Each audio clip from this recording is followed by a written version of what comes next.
Ujú. Listo. Muy bien. Entonces, estábamos comentando de que nosotros hemos aprendido todo el trabajo en una muestra. Eso se llama estadística descriptiva. Y lo que vamos a aprender es en una población. Pero siempre vamos a seguir con la muestra hacia la población. ¿Ok? Entonces, trabajar con una muestra no me dice mucho cuando no elijo bien la muestra.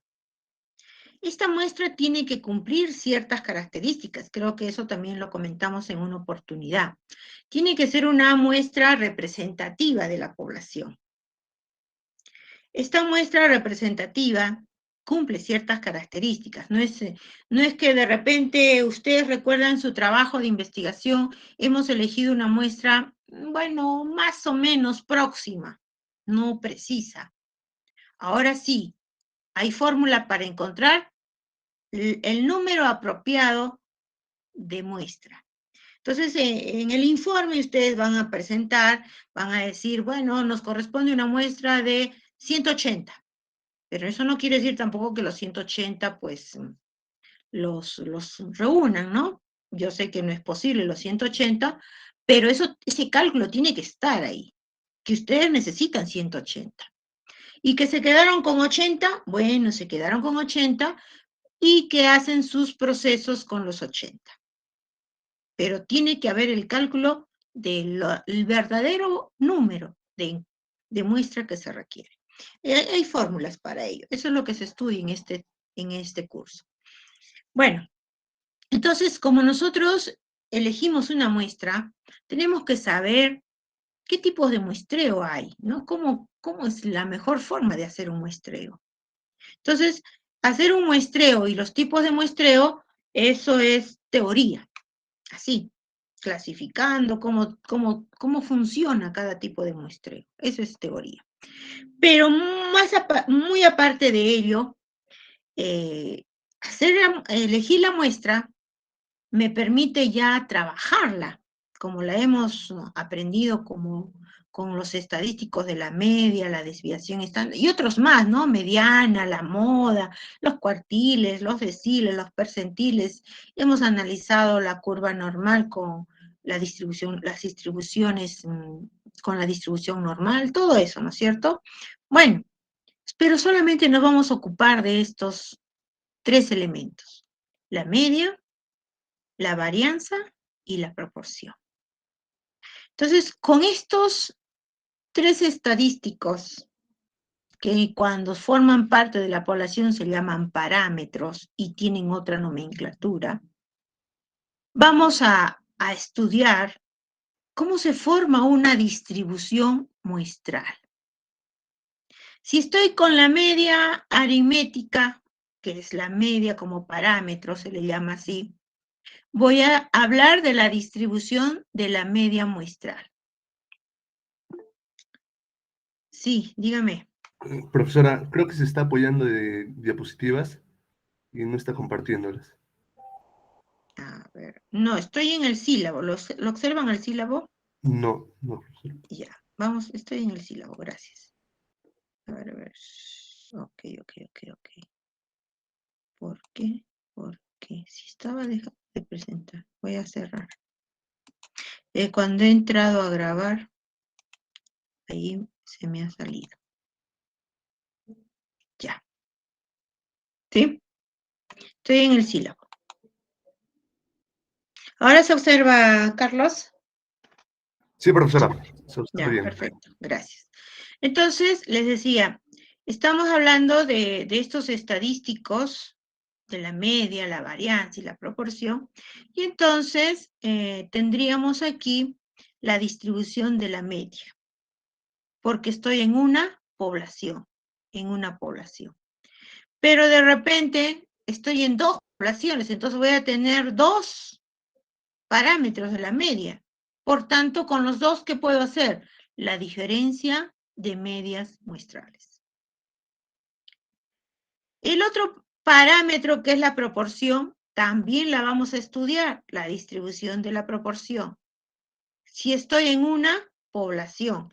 Y si estoy en 2 poblaciones, van a haber 2 proporciones. ¿Y qué hago con las proporciones? Las tengo que ver desde su diferencia que marca una con la otra. ¿Qué más? Tengo el otro parámetro, la varianza.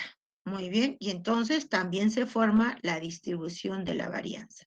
Y en este caso, una sola. ¿Que puedo trabajar en una población? Sí. ¿Puedo trabajar en 2? También, pero ya no hay diferencia con las varianzas. Las varianzas, ¿qué es una varianza? Una variación. Entonces no podría hablar de la diferencia de la variación. Es redundante. Entonces, ahí, ¿qué se hablaría en 2 poblaciones? El cociente, la razón que hay entre una y otra población respecto a la varianza. Pero eso estaba ahí pendiente. Solo vamos a hacer para una población, Entonces, una vez que ya nosotros hemos aprendido a diferenciar una distribución muestral, bueno, se preguntarán, ¿y para qué todas estas distribuciones? A ver, quiero regresar un poquito atrás. Pregunto, ¿para qué servía la distribución normal? ¿Para encontrar qué? A ver, ¿qué me dicen? Y una vez ya, para ir tomando nota de su participación. ¿Para qué sirve una distribución normal? ¿Para encontrar qué? ¿Para qué hacíamos todo ese cálculo de la distribución normal? Vamos, ¿no hay? No recuerdan, ya se olvidaron todo. ¿Cómo puede ser? No. Y a ver, dime, Alicia, te escucho. ¿Miss era para encontrar la probabilidad? Por supuesto. Alicia Medina, tomo nota. Claro, para encontrar la probabilidad. Todo es probabilidades. Todo empieza con probabilidades. Todo empieza desde el hecho de que yo quería encontrar la probabilidad y no podía hacerla y tenía que recurrir a distribuciones, que sí me hacen el trabajo más fácil. Y entonces la distribución se muestra según el tipo de variable. Si la variable era discreta, entonces trabajaba con binomial, distribución binomial, con Poisson, ¿no? La hipergeométrica por ahí, bueno, con otras más. Y si la variable era continua, trabajábamos con la distribución normal. Pero esas distribuciones, ¿de qué sirven? Sirven para calcular probabilidades. Exactamente. Y entonces, ¿qué voy a hacer con las distribuciones muestrales? ¿Para qué me van a servir las distribuciones muestrales? Para lo mismo, calcular la probabilidad. ¿Ya? Calcular la probabilidad. Eso es. Entonces, vamos a seguir calculando probabilidades a partir del conocimiento de las distribuciones muestrales. Pero como simplemente me está haciendo un cálculo aproximado, yo podría aproximar mucho más. Mucho más. Y entonces, ¿cómo puedo aproximar? De 2 maneras que todavía de repente no son muy precisas. Una es la estimación puntual y la otra es por intervalos. ¿Qué es la estimación? Acercarme, aproximarme a un valor. Entonces me voy a aproximar a la probabilidad. ¿Qué probabilidad tengo de que el negocio que está funcionando en estos 3 meses siga prosperando? ¿Qué tengo que hacer? Pues para yo generalizar, tengo que partir de una información que son la muestra. Entonces veré la producción en 15 días. ¿Qué pasó en 15 días con esa información, con esa producción? Ya tengo los datos, 15 días de datos. ¿Y qué hago? Hago los cálculos, utilizo un parámetro y entonces digo, por lo que estoy viendo en esta muestra, el promedio de la muestra me salió pues 1.000 soles diarios. 1000 soles diarios. Entonces, digo, de acá a 2 meses va a seguir siendo 1000 soles diarios. Estoy haciendo una estimación puntual. La muestra de los 15 días la estoy asumiendo a los 60 días, que es mi población. Lógicamente que me dirán, pero no es pues tan real. Sí, pues una estimación puntual tiene mucho error. Y entonces me voy a otra más precisa, que podría ser la estimación por intervalos. Y entonces, ¿qué digo? Bueno, voy a hacer un cálculo, ya tengo el promedio de la muestra, necesito otros elementos más en que me pueda apoyar para poder concluir que de aquí a 2 meses la probabilidad de que de esos ingresos va a estar, de que obtenga esos ingresos, va a estar entre 20 y 40%. No puede ser. Definitivamente la probabilidad es pequeña que yo llegue a 1000 soles diarios de ingresos en esos 60 días.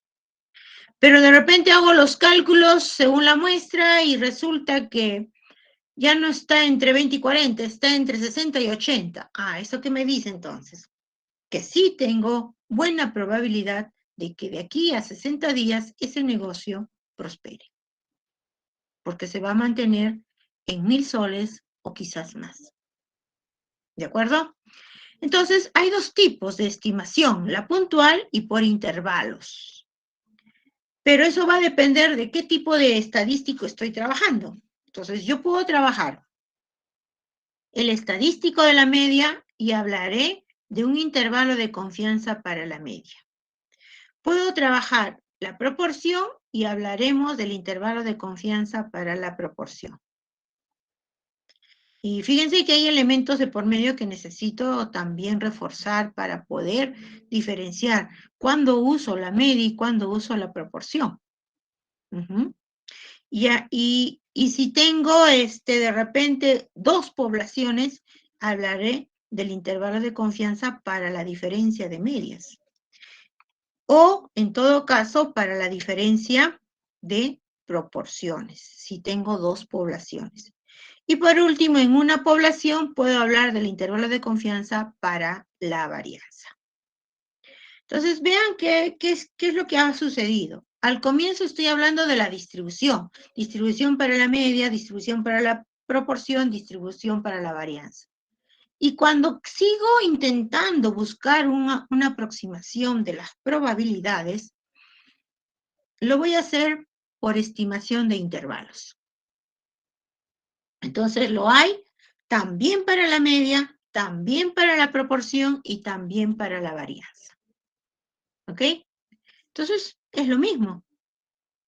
Es el mismo proceso en el sentido de que estamos manejando las mismas herramientas, pero con diferentes condiciones. Eso sí es cierto. Bueno, y seguimos con las probabilidades y no solamente ya es cuestión de aproximarme con probabilidades, sino es afirmar algo. Entonces ya no viene alguien y me dice, ¿sabe qué? El negocio ya no tiene 1000 soles de ingresos diarios, sino alguien viene y me afirma y me va a decir, ¿sabe qué? Este negocio yo calculo que de aquí a 2 meses tendremos 3000 diarios. Bueno, ¿y en qué te basas? No, es que más o menos yo, por mi experiencia, por el público que me compra, por mis clientes que tengo, aproximo. Eso simplemente sigue siendo una suposición. Y hacer una suposición significa hacer una hipótesis. Y entonces, las hipótesis estadísticas, porque estamos en estadística, manejan parámetros, como también sin parámetro puedo estar. Ahorita vamos a ver. Cuando maneja parámetros, se llama una hipótesis estadística paramétrica, ¿ya? Paramétrica. Entonces, la prueba de hipótesis tiene un proceso. Es como que alguien viene y me dice, profesora, la próxima semana, el martes, no hay clase. Entonces yo le diré, ¿y por qué? ¿Qué pasó? ¿En qué ¿En qué te basas para afirmar tal situación? No, es que acá hay un comunicado. Ah, muy bien. ¿Qué es lo que ha hecho? Ha evidenciado lo que supuestamente está por un inicio ha comentado y está evidenciado. Me ha traído la evidencia, me ha traído la prueba, ya expresó directamente con evidencia lo que dice. Pero sin embargo, bien, me dice, sí, va a haber suspensión. ¿Y cómo es que sabes que va a haber suspensión? No, profesora, es que me han dicho, pero ¿y quién te dijo? Por ahí se ha escuchado, entonces no hay evidencia. Yo no puedo verificar que eso es cierto. Estadísticamente nosotros tenemos que tener evidencias. Por eso siempre yo, de repente por la naturaleza misma de ello, yo siempre les digo, evidencias. Yo tengo que ver lo que ustedes me están diciendo. Como dijo, ver para creer. Pero otro cieguito dijo, aunque lo veas, no lo creas. ¿No? Así es. Bien, entonces hay un proceso para lo que es la parte de la hipótesis y el proceso está aquí, ¿no? Tenemos que formular las hipótesis, ver el nivel de significación y poder concluir si es cierto o no es cierto. Tengo que traer la evidencia. ¿Y cuál sería pues la evidencia para esa persona que me dice que va a ser 3.000 en un futuro? Bueno, habrá hecho pues, habrá tomado algunos datos en el transcurso, en el tiempo, y con esa información hace los cálculos y verifica si es válida o no es válida lo que expresa. ¿Bien? Entonces, ¿qué tipo de cálculos pudiera hacer? De repente para la media, y entonces aparece prueba de hipótesis para la media. De repente para la proporción, y entonces habrá prueba de hipótesis para la proporción. De repente en dos poblaciones quiere hacer la comparación de uno con la otra. Entonces habrá prueba de hipótesis para la diferencia de medias. De repente tiene dos poblaciones y tiene dos proporciones como medidas. Entonces habrá prueba de hipótesis para la diferencia de proporciones. Entonces, hasta ahí, ¿qué estamos haciendo? Estamos viendo que los parámetros de la media, la proporción y la varianza se manifiestan en todo este avance de las distribuciones, de los intervalos y de las pruebas de hipótesis, bajo diferentes condiciones. Entonces, cuando no tengo parámetros, cuando no tengo una media que elegir, digamos, ustedes van a un restaurante y el mozo les da la carta para que elijan, y ustedes le dicen, ¿me puede decir qué plato es el que más se consume? Entonces, el mozo les dice, bueno, señor, aquí todos los platos son preferidos. Y entonces, ahora, ¿cómo sé? ¿Cómo pruebo estadísticamente que sí hay uno o de repente no hay? Pues está en lo cierto lo que él dice. Para eso no voy a sacar por la media aritmética, no puedo sacar, ¿por qué? Porque son variables cualitativas, ¿no? El plato A, el plato B, el plato C, el plato D, todas son variables cualitativas. Y no puedo sacar la media aritmética de las cualitativas, de eso recuerde. No se puede sacar. Entonces, ¿qué surge? Surgen otros métodos llamados métodos alternativos para pruebas de hipótesis. Aquí me faltó la palabra no paramétricos, ¿ya? No paramétricos. Claro, no tienen un parámetro, no estoy hablando de la media, no estoy hablando de la proporción, no estoy hablando de eso, son no paramétricos. Y entonces, ¿qué pruebas tengo que hacer? Son otros tipos de pruebas llamada prueba de bondad de ajuste, prueba de la independencia y prueba de la homogeneidad. ¿Ya? Hasta ahí es todo como que queremos encontrar probabilidades y en otro probar lo que se afirma sobre esa probabilidad. Es hasta ahí prácticamente la parte más gruesa del curso, porque lo que viene es independiente de lo que acabo de explicar. ¿Se recuerdan ustedes la parte de dos variables?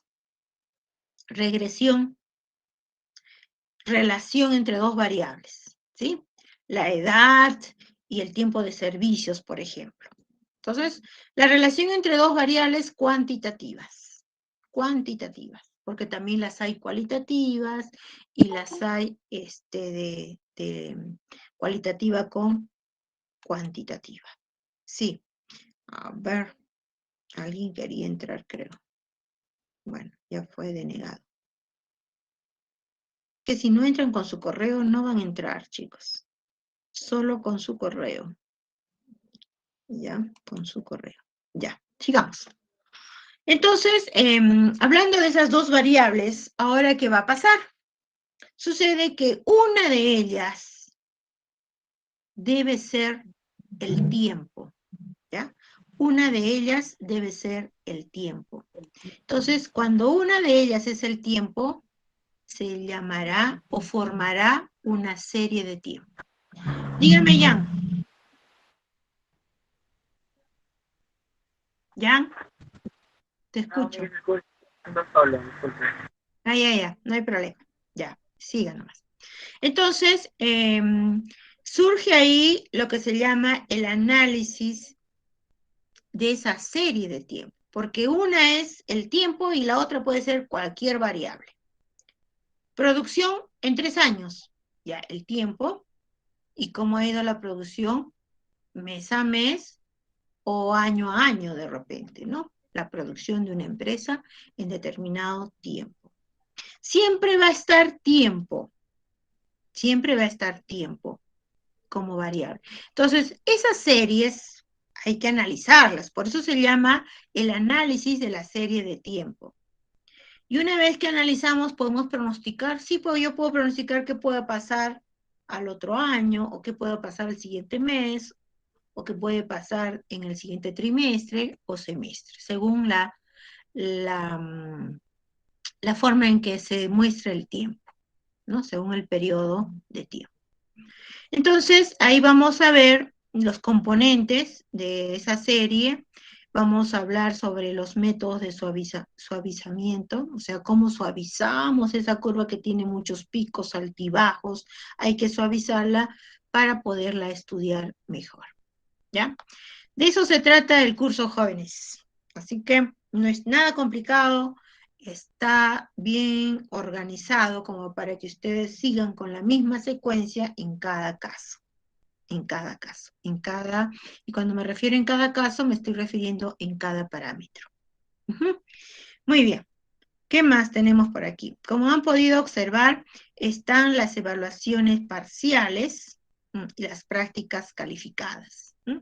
Aquí tenemos una práctica que he generado, pero la práctica calificada en algún momento va a ser de repente virtual y con fundamento siempre del archivo que ustedes trabajan, ¿ya? Entonces, para los que en una oportunidad no estuvieron, ¿cómo es eso de la carga de archivo? Definitivamente la práctica va a ser un cuestionario. Yo envío el cuestionario con 3 tipos de preguntas que se puedan presentar. No necesariamente los 3 tienen que estar en ese cuestionario. Un tipo de pregunta es solo para marcar. Ustedes eligen la respuesta correcta y marcan.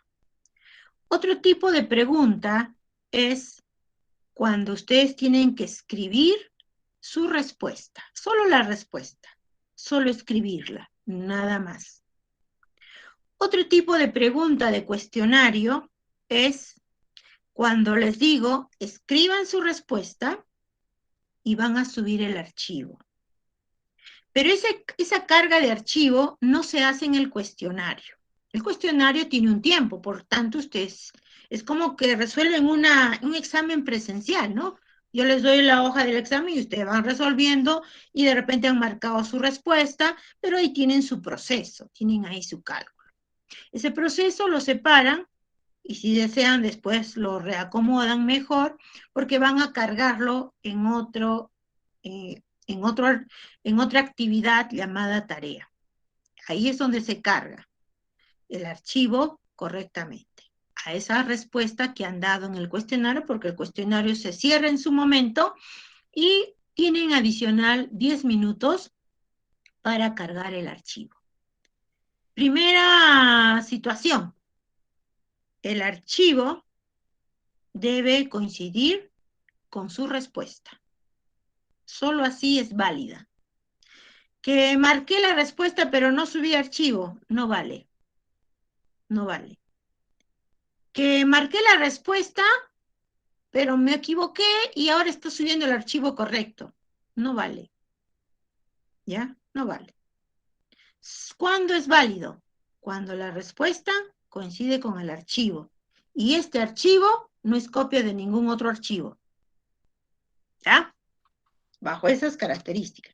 Bueno, por esa parte ya no me voy a preocupar mucho porque como ya los voy a ver, ahí es cuando ustedes van a demostrar que sí, están desarrollando, están estudiando, sí conocen, sí saben hacer el ejercicio.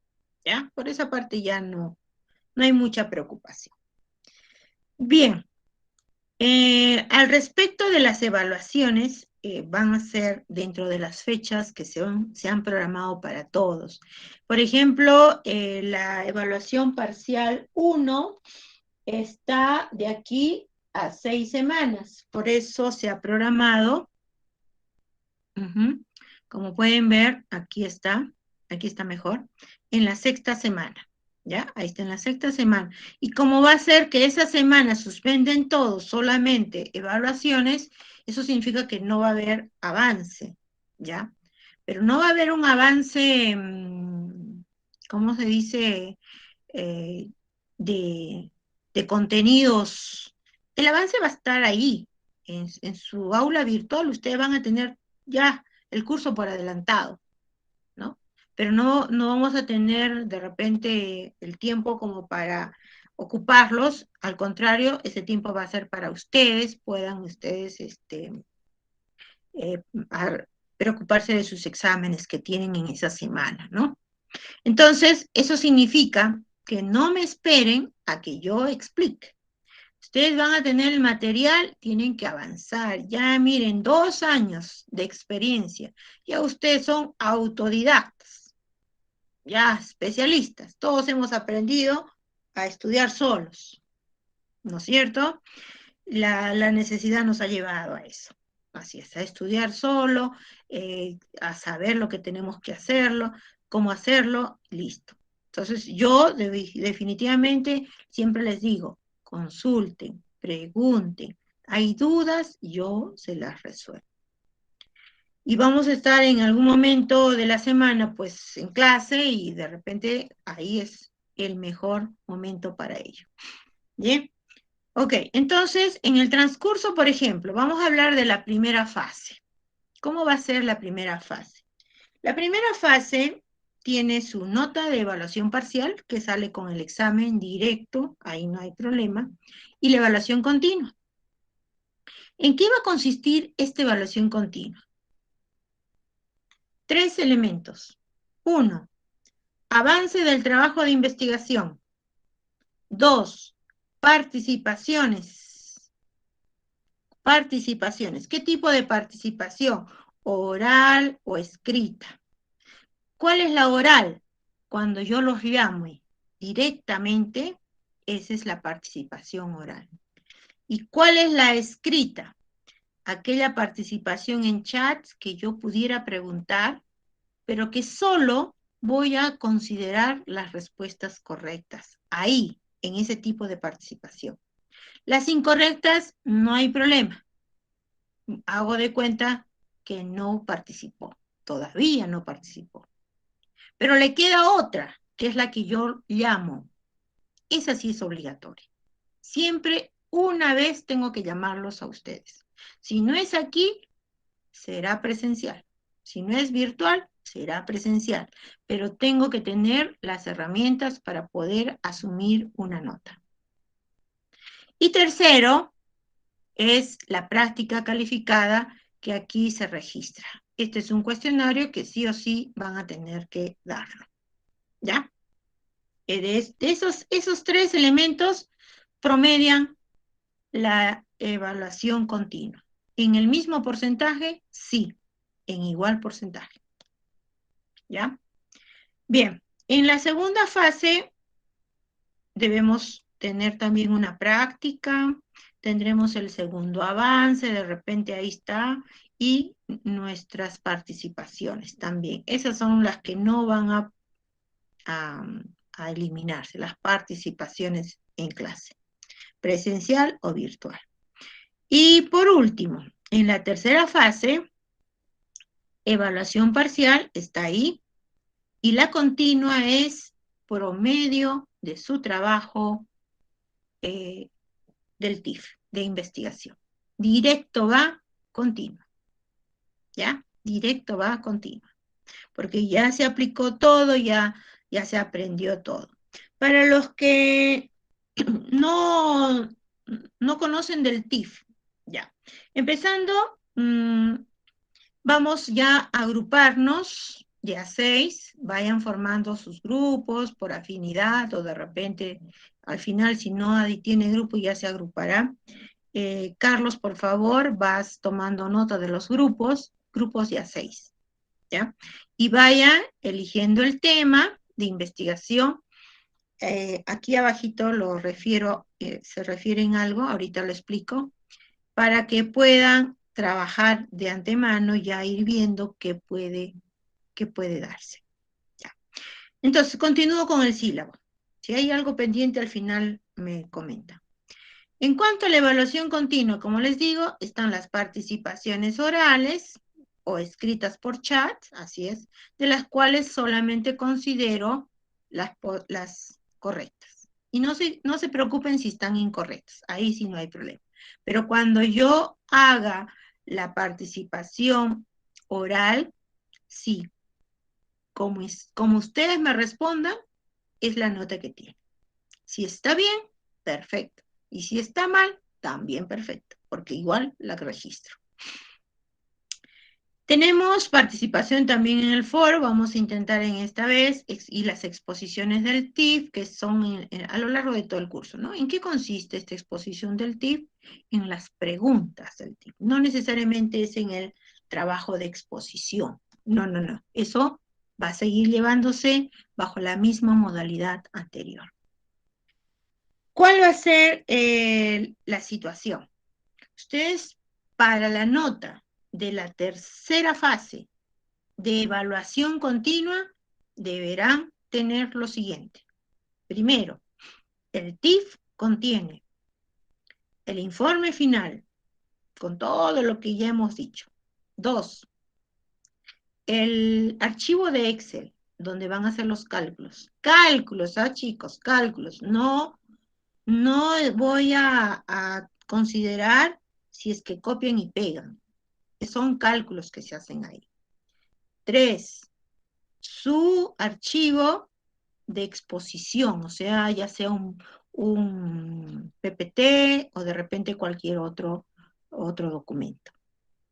4, su grabación de la exposición. Grabación de la exposición. 5, la sustentación de ese trabajo a través de preguntas que yo les tengo que hacer sobre su trabajo. ¿Ya? Yo normalmente hago un número de 5 preguntas, máximo por ahí. Y si requiere más, son casos especiales que debo hacer de repente más, o de repente hasta menos, porque ya de repente la primera pregunta ya sabe, la segunda también, y a la tercera también ya no sigo preguntando. ¿Ya? Entonces esas preguntas son las que suman a todos estos ítems. Todos tienen diferente puntaje. ¿Dónde se registra esto? En la rúbrica que les voy a subir. Entonces, con la rúbrica ustedes van a saber, tengo que hacer esto, tengo que hacer lo otro, tengo que hacer aquello. Ya saben qué tienen que hacer. De ahí suman puntaje. ¿Ya? De ahí se suma el puntaje. Sobre 20, la nota que sale es la que se registra. En el semestre anterior hubieron buenos trabajos que permiten obtener un buen puntaje, ¿no? Algunos llegan a 16, 17, así es. Entonces, este trabajo tiene etapas. Primera fase, segunda fase y tercera fase. En la tercera fase está completo. ¿Qué va en la primera fase? El tema. Tienen que elegir el tema, el grupo elige el tema, los objetivos, las variables y la encuesta. De repente hay grupos que dice, ¿puedo trabajar en el anterior? Sí, de repente sí, si es que va a servir para lo que vamos a hacer. Hay bases de datos que no sirven. O sea, estoy hablando de la base de datos, ¿ah? El trabajo a partir de una base de datos en el anterior semestre. Y con la base de datos ustedes han elaborado muchas medidas estadísticas. Perfecto. ¿Dónde empezamos? En la base de datos esta vez otra vez. Si ustedes tienen la base de datos, bien. Y si les va a servir. ¿Qué requisitos debe tener esta base de datos para que sirva? Uno, debe tener más variables cuantitativas que cualitativas. Es el primer requisito y único. Si tu trabajo tiene, de las 8 variables, tiene 2 cuantitativas, no sirve.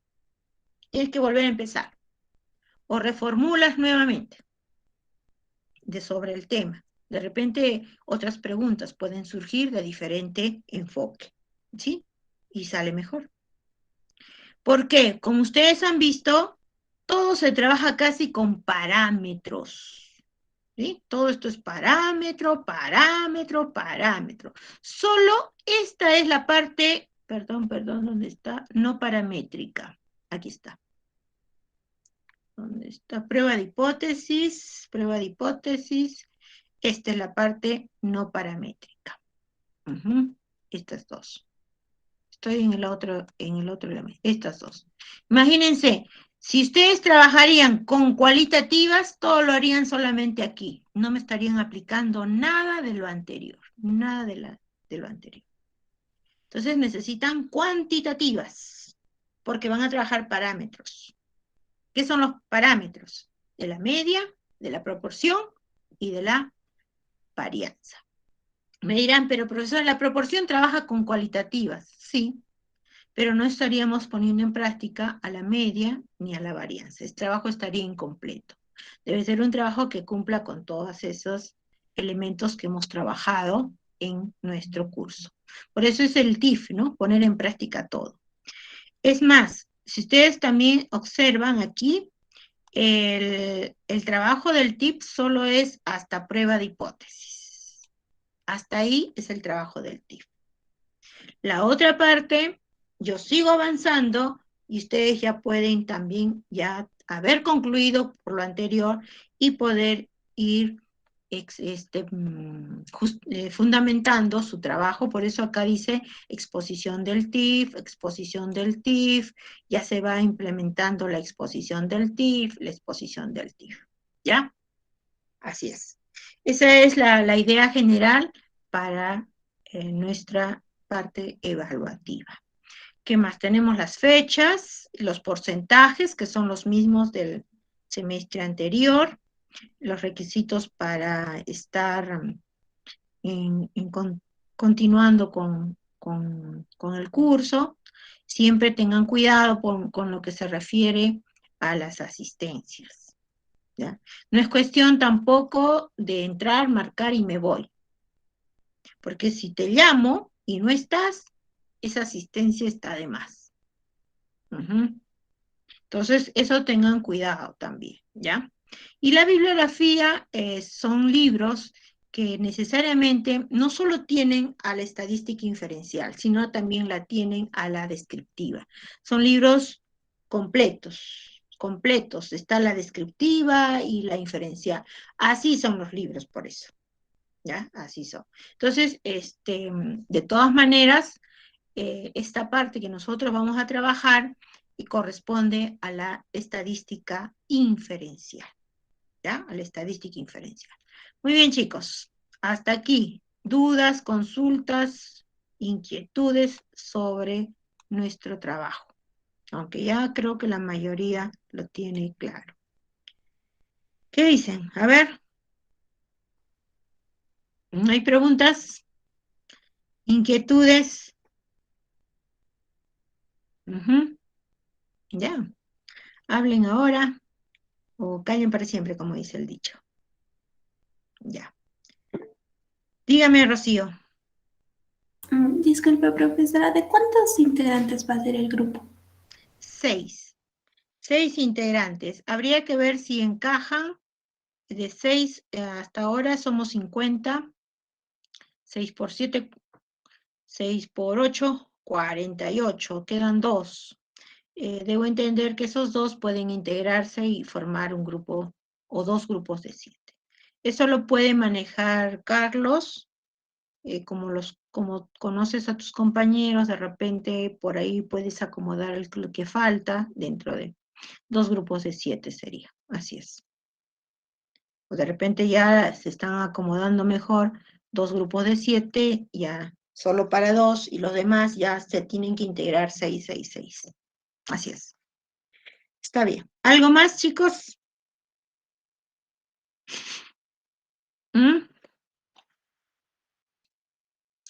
No hay preguntas, a ver. No, 8 no. 8 sí que no. 8 ya es mucho. Es mucho 8. Ya, es mucho 8. ¿Qué más? A ver, no. Se me va a quedar el otro grupo de 5 y no estaría bien, Rocío. ¿Sí? No estaría bien. Ya, a ver, verifiquen, vean la forma. Todavía tienen para acomodarse. Vean cómo se acomodan mejor en sus grupos.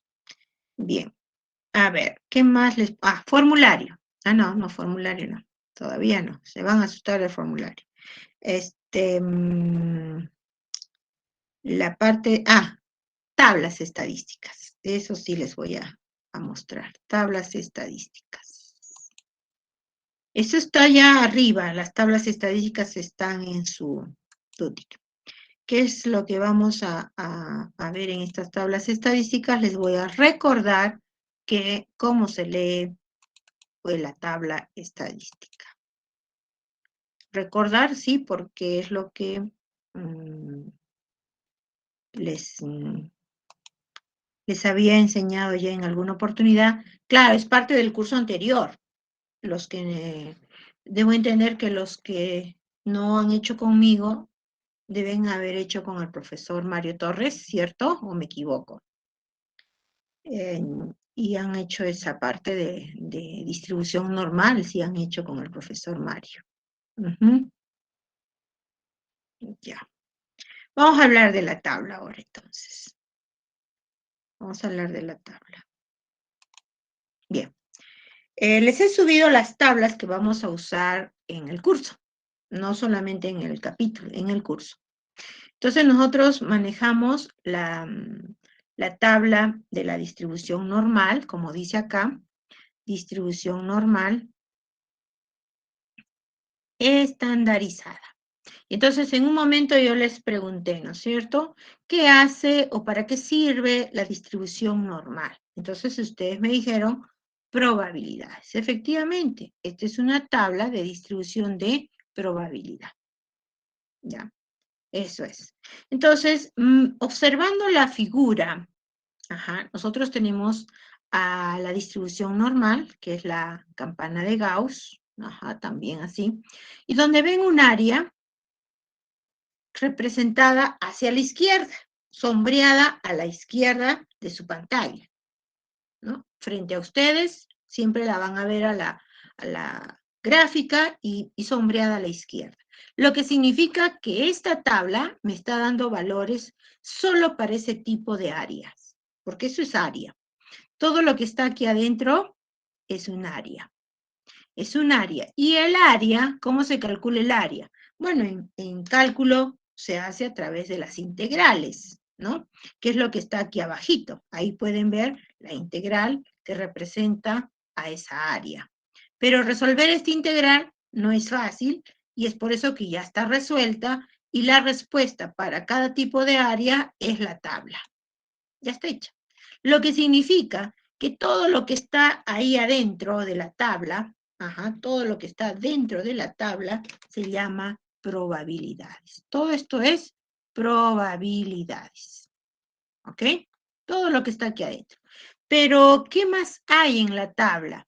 En la tabla nosotros encontramos los valores de Z. Como ven acá, Z. Quiere decir que aquí acá hay un Z, aquí hay otro Z, aquí hay otro Z. Bueno, todos los valores que están en este eje se llaman Z. Hay los Zetas positivos y también a la izquierda del 0 estarán los Zetas negativos. Entonces, si nosotros que estamos hablando de estos zetas, ¿qué representan estos zetas? Se llaman desviaciones estándar. Por eso es que se llama la distribución normal estandarizada, porque tiene desviaciones estándar. ¿Y cómo se escribe? Distribución normal estandarizada con media 0 y desviación estándar 1. Dicho de otra manera, desviación normal con media mu y desviación estándar sigma. Esta es la nueva nomenclatura que tienen que ir manejando ya. ¿Ok? Entonces, lo que tenemos en la parte inferior son desviaciones estándar. ¿Cómo es que llego a las desviaciones estándar? Hay una fórmula, ¿se acuerdan? ¿Cómo era la fórmula? Z dice el valor de X. ¿Y quién es X? ¿Quién es X? A ver, ¿quién me dice? Vamos, otra intervención. La variable aleatoria. La variable aleatoria. Muy bien, Ricardo. Tu apellido es, no lo leo. Contreras Vargas. Ah, ya, Ricardo Contreras. Ok, entonces es la variable aleatoria. Esa X es la variable aleatoria, así se llama esta, la variable aleatoria. Y después dice menos el valor del parámetro de la media entre la desviación estándar. Y entonces, ¿de dónde viene esta variable aleatoria? Pues viene de esa situación real en la que hemos representado el contexto. O sea, que en esa situación real, aquí estaba esa media poblacional, esa desviación estándar poblacional, y estaba también la X, el valor de la variable aleatoria, efectivamente. ¿Cuál puede ser la variable aleatoria? Por ejemplo, la nota de los estudiantes. Ya, pues la variable aleatoria, o sea, la nota tiene un promedio de 14 y entonces la variable aleatoria puede ser más de 14, ya. De repente por aquí 15.5, 18.2, por acá tenemos a 12,8 o a 11 o a 10 y así sucesivamente. No quiere decir que llegue al 0 por si acaso. No, no quiere decir que llegue al 0. Esto está en función al valor de los parámetros, la media y la desviación estándar. ¿Ya? Entonces, ¿qué queremos hacer aquí? Probabilidades. Yo les decía, ¿qué calcula la desviación estándar? Probabilidad. Entonces, yo quiero encontrar la probabilidad que ese estudiante tenga una nota más de 16. Entonces yo no voy a buscar 16 acá porque no, la tabla no me lo permite. ¿Yo qué tengo que hacer? Tengo que transformar, tengo que pasarme a esta distribución para ir a la tabla. Si no, no puedo avanzar. Entonces, la distribución normal estandarizada me da la respuesta a esa probabilidad que buscaba. Tengo que encontrar el equivalente. Una vez que encuentro el equivalente, ya regreso a dar la respuesta a la pregunta de la variable aleatoria. Eso hacía la distribución normal. Entonces, la distribución normal en la tabla, ¿qué trabaja? ¿Qué maneja? Desviaciones estándar. Entonces, digamos, ya estoy. Estoy con una variable aleatoria de 16 y la media es 14. Y una desviación estándar le voy a poner de 1, ya está. No, ya, de 1 le voy a poner. ¿Qué tengo que hacer? ¿Cómo resuelvo? Mayor que 16, y acá está el 16, y los mayores van a la derecha. Ah, los mayores van a la derecha. Entonces me está pidiendo esta área. Me está pidiendo esta área. Y como me pide esa área, me pide esa área, no la tengo en la tabla. Por más que vaya a la tabla, no la tengo directamente en la tabla. ¿Que la puedo calcular? Sí, vamos a ver después cómo. Entonces, lo primero que tengo que hacer es ir a la normal a ver si la tabla me ayuda, cosa que sí me va a ayudar. Y resolvemos para encontrar a quién está siendo equivalente esa variable aleatoria 16. ¿A quién equivale? Entonces decimos, ese 16, le resto el 14 y lo divido entre 1. Total, me queda 2. Ah, Z es 2. Hay 2 desviaciones estándar. Buscamos 2 desviaciones. Todo lo que ustedes tienen en esta columna de la izquierda de su pantalla son desviaciones estándar negativas. Pero si ustedes siguen la siguiente hoja, van a hacer la parte positiva. Lo que significa entonces que este Z puede ser negativo o puede ser positivo. Pero todo me está marcando a la izquierda de su pantalla. Muy bien. 2, vamos a buscar a Z2, ya, Z1, Z2, aquí está Z2, exactamente Z2. Pero esta desviación estándar, que no solamente es esta columna, todo esto es desviaciones estándar, también lo es esta fila. También son desviaciones estándar. Pero es el segundo decimal. El segundo decimal. Quiere decir que si resultó el Z 2, bueno, es entero, queden 2, 2,00. Efectivamente, 2,00. Pero de repente pudo haber sido 2,08, ¿ok? 2,08. ¿Cómo tengo que hacer? 2,0 y busco al número 8. Esta es mi probabilidad.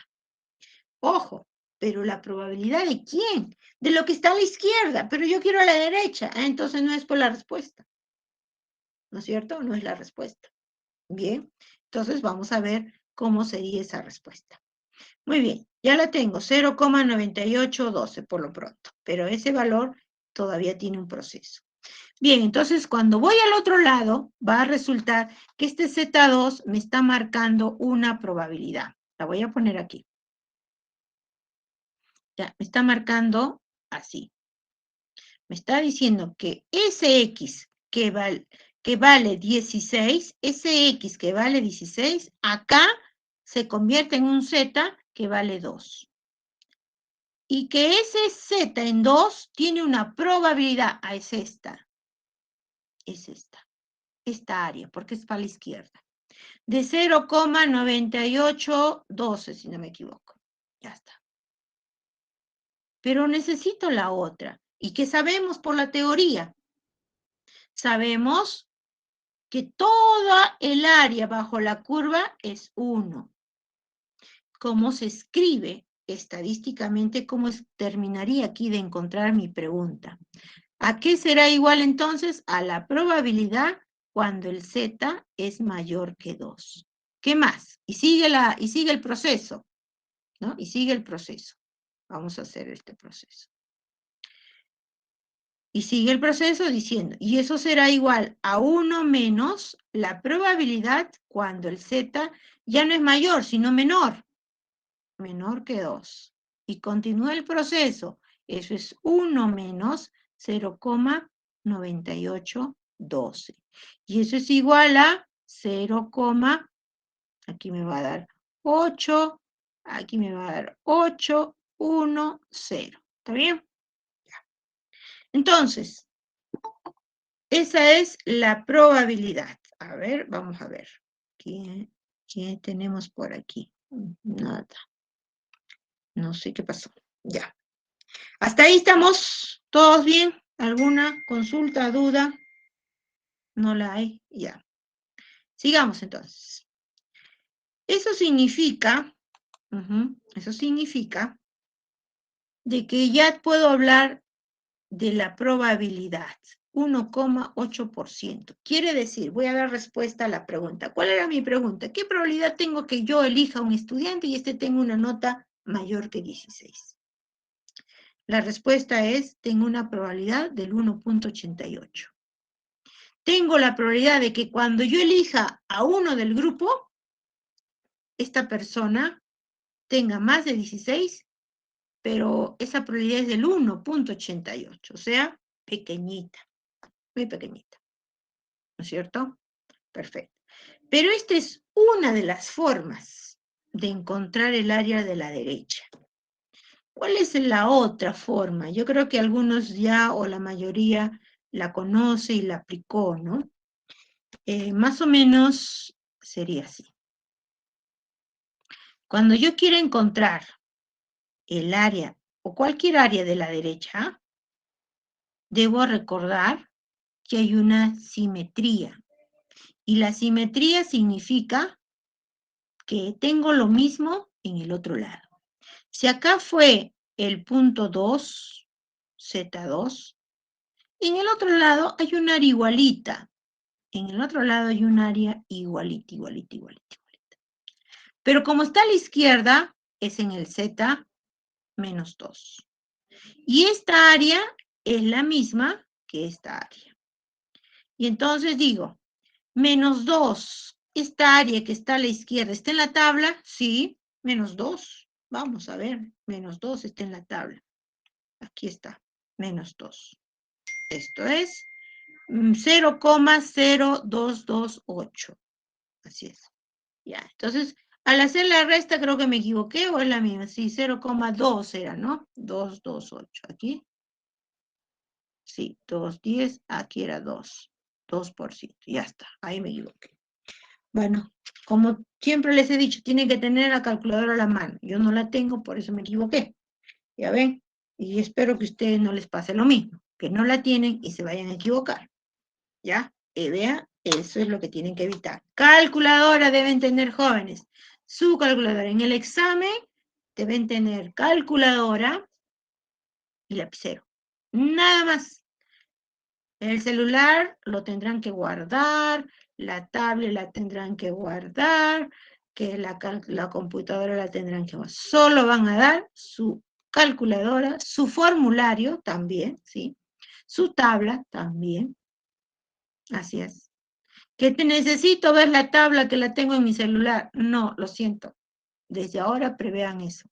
No, nada de celular. Tendrás que sacarlo de tu celular para ese examen.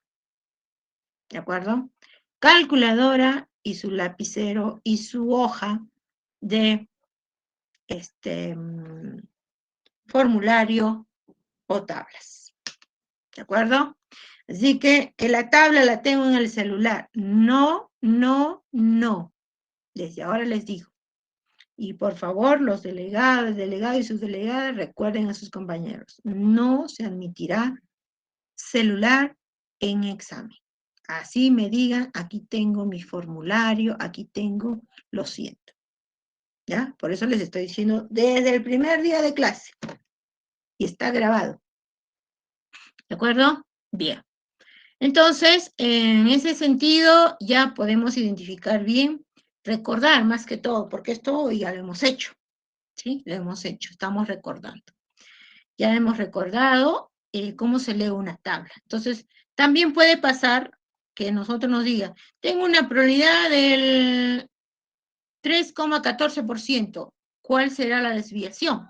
Entonces, ustedes buscan, donde dice probabilidades, buscarán el valor de 3,14%. Aquí está. ¿A quién le corresponde? A una desviación de menos 1,86. O sea, puedo leer en ambos sentidos. ¿Ya? Así como está la distribución normal, tanto positiva como negativa, está también otra tabla de la chi cuadrado. La chi cuadrado maneja los llamados grados de libertad y probabilidades. Estas son las probabilidades, las que están para la primera fila, y estos van a ser los grados de libertad. Es muy similar a la tabla de T-Students. La tabla de T-Student, esta es la chi cuadrado para más grados de libertad, y la T-Students, que también ya la hemos visto en un momento, maneja grados de libertad y probabilidades. ¿Qué son los grados de libertad? Bueno, los grados de libertad son los movimientos que pudiera tener la variable. Así en otros términos, ¿no? Pero, ¿cómo se calcula? Va a depender del tamaño de la muestra. Si la muestra es de 20, menos 1 va a ser mis grados de libertad. 19 grados de libertad. Si la muestra es 8, voy a tener 7 grados de libertad. Y con 7 grados de libertad ya y una probabilidad determinada, puedo encontrar el valor de la T-Student. Quiere decir que todo lo que está aquí adentro es la T-Students. Y solo lo que está aquí en esta parte superior son las probabilidades. Entonces me dirán, pero hay muchas probabilidades. Sí, es cierto, hay muchas. Por eso es que ustedes ven doble raya, porque aquí va a haber otra. Siempre va a haber otras. Y de repente en algún momento vamos a necesitar interpolar o de repente sacar el promedio entre ambos valores, ¿no? En el anterior semestre dijimos sacar promedio. ¿Ya? Sigamos con eso, saquemos promedio. Interpolar es un proceso que va a tomar tiempo. Y lo que menos quiero es que pierdan el tiempo. El objetivo de la estadística no es enseñarles a interpolar, es enseñarles a procesar información. ¿Ya? Bien, entonces en esa parte ya estamos viendo cómo leer las tablas. Ahora sí ya pueden saber cómo leer las tablas. Son las 3 tipos de tablas que les he subido y que tienen que manejar en la medida que manejemos cada variable. ¿Ya? Cada variable. Bien. Hay formulario, sí es cierto, hay formulario. El formulario, por ejemplo, para la primera parte, aquí lo pueden ver mejor, de repente hasta aquí, ¿no? Esta es la distribución muestral de la media, distribución muestral de la proporción, distribución muestral de la diferencia de medias, distribución muestral de la diferencia de proporciones, el intervalo de confianza para la media, y así. Fíjense, todo eso, y esta es una parte. Aquí no está hipótesis. ¿Ya? Entonces, no es que esté, ¿cómo les puedo decir?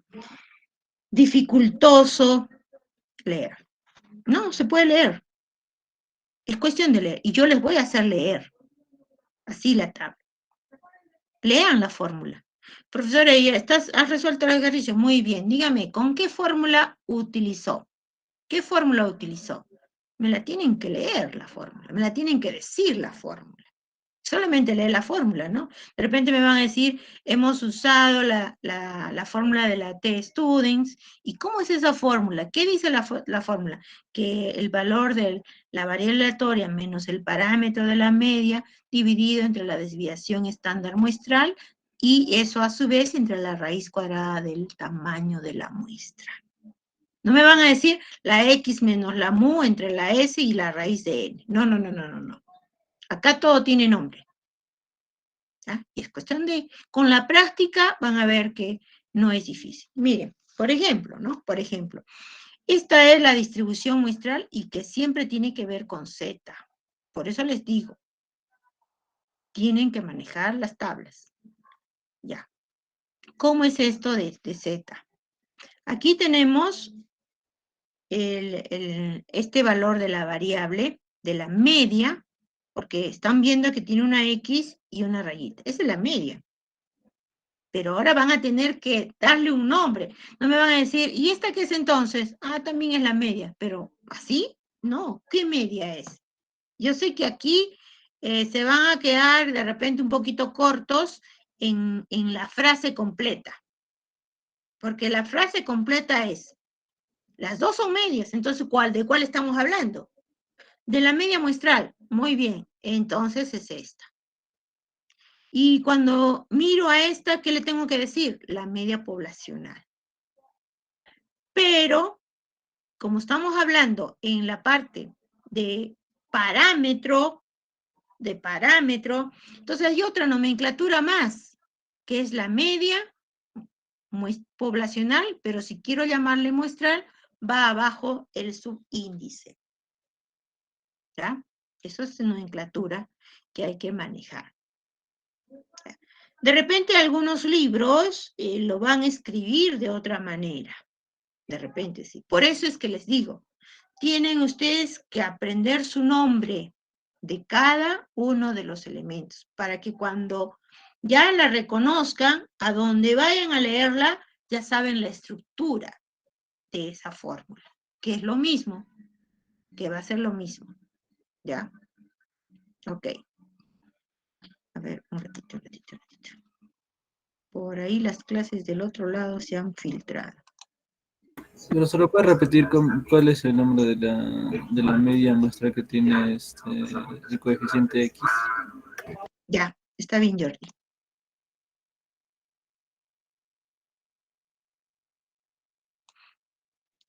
Ya, a ver. Vamos a hablar de X.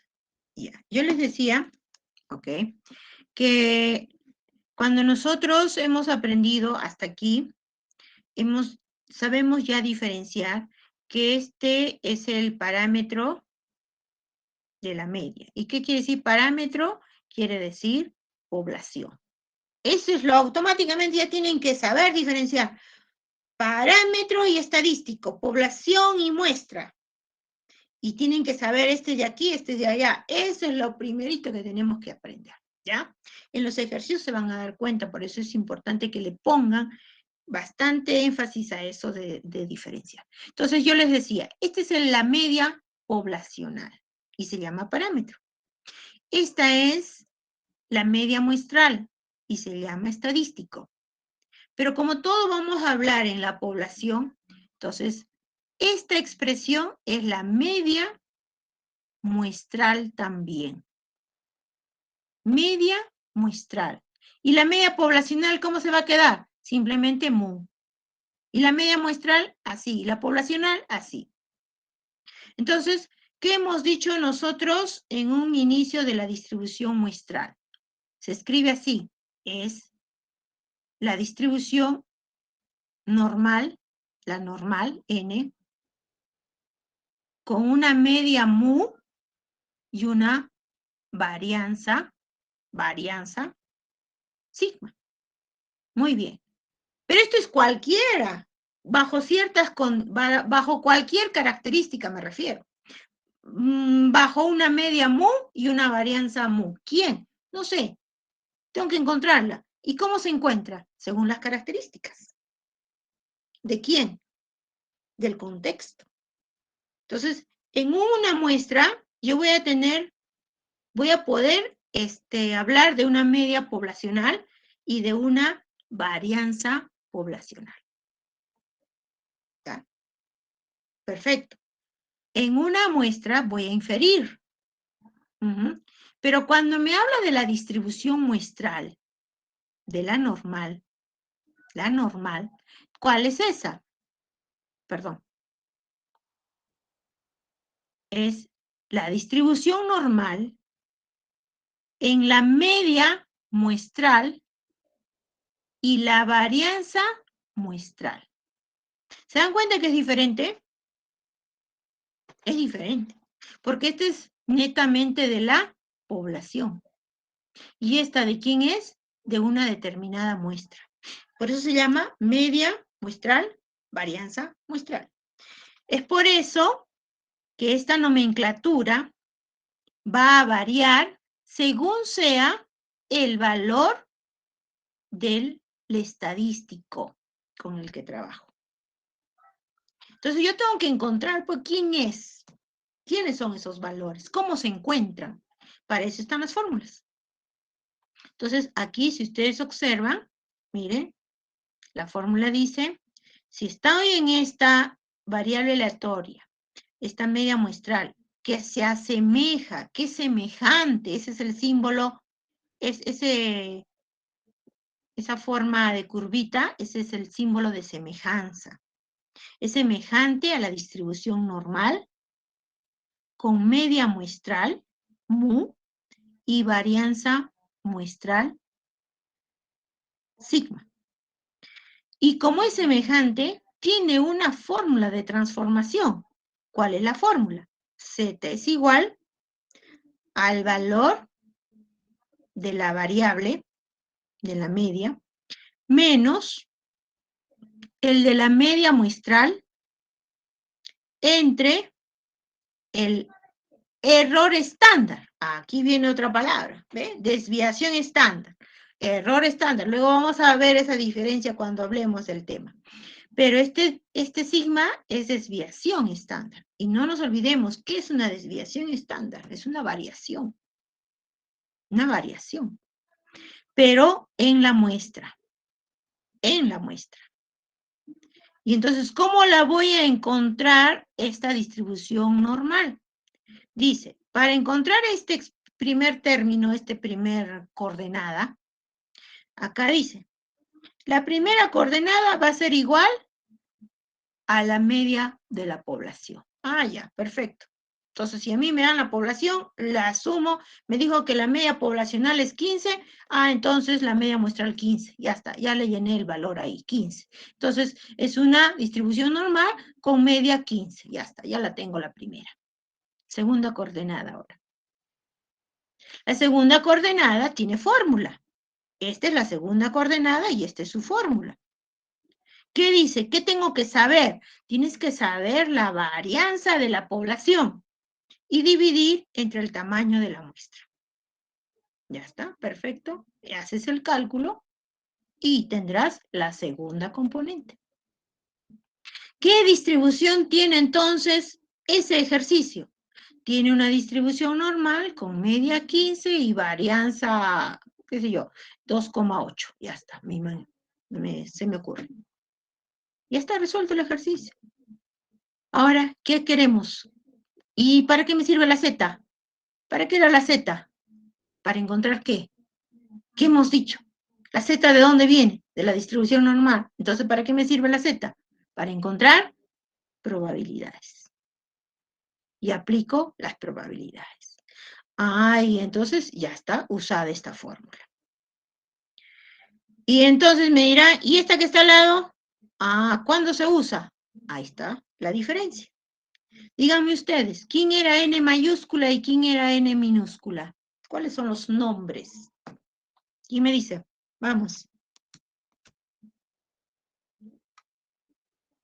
Los escucho, los leo, a ver. ¿Quién es N mayúscula y quién es N minúscula? Vamos, Jordi, ¿qué dice?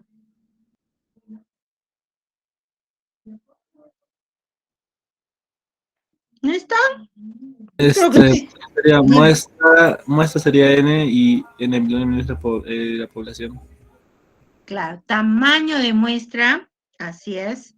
Tamaño de muestra es la N minúscula, ¿sí? Y la N mayúscula es tamaño de la población. Entonces, ¿y si tengo población? ¿Qué hago? Tengo que usar esa fórmula, pues.